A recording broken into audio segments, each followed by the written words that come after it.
Just look at those people. No screens on their mosquitoes annoying them. It's bad enough to be pestered like this during the day, but when night rolls around, an unscreened porch can really be dangerous. For that's when malaria-carrying mosquitoes are nearby, searching for their evening meal of human blood. Now, malaria is a serious health problem in the South, and to the affected individual, it means exhaustion and sickness that may make him an invalid for life. Run-down homes with primitive household facilities and unprotected children like these are the results, unless proper health information on malaria is handed down to everyone.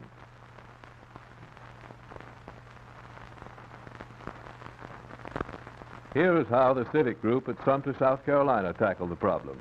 First, a local school teacher was selected to attend training classes at Memphis, Tennessee, where a 2-week course on the essential facts about the control of malaria and eliminate the mosquito was conducted by local, state, and federal public health officials. Of course, the community leaders who attended these classes couldn't expect to learn as much as their instructors in such short time.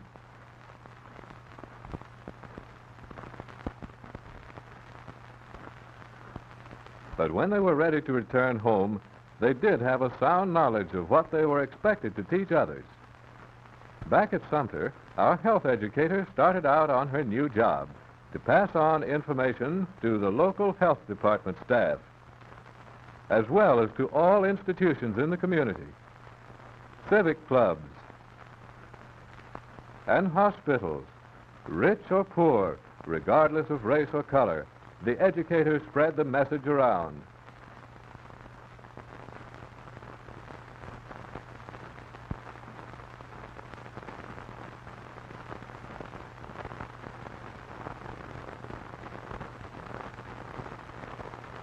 Training films were shown, as the one viewed by this Grange group, of how public health workers destroyed the breeding places of mosquitoes by larviciding.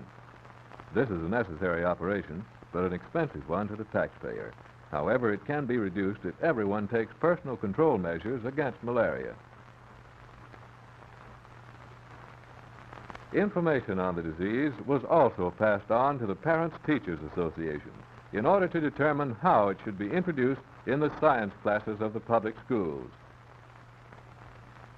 Science teachers were given special detailed instruction on malaria control so that they would be prepared to teach the subject properly. They also arranged field trips for their students to nearby malaria-infested swamps, where local health officials demonstrated the effectiveness of Paris green dusting and oil spraying.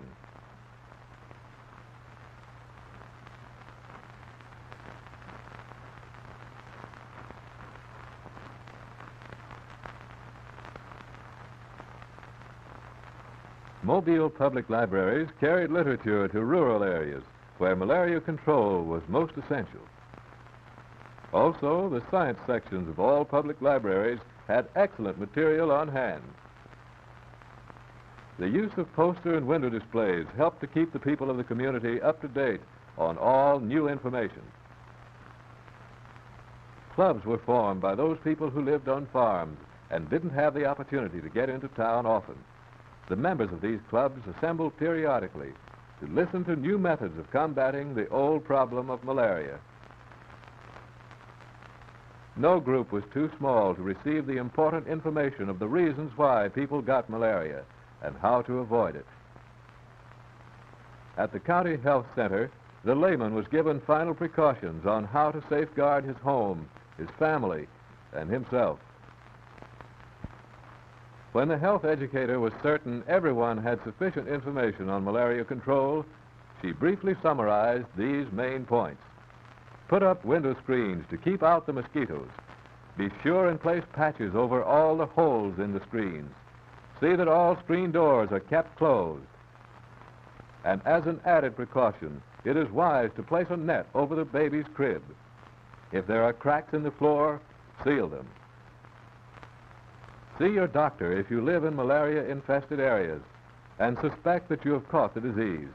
Your doctor will test your blood, and if you do have malaria, he will give you immediate treatment for it.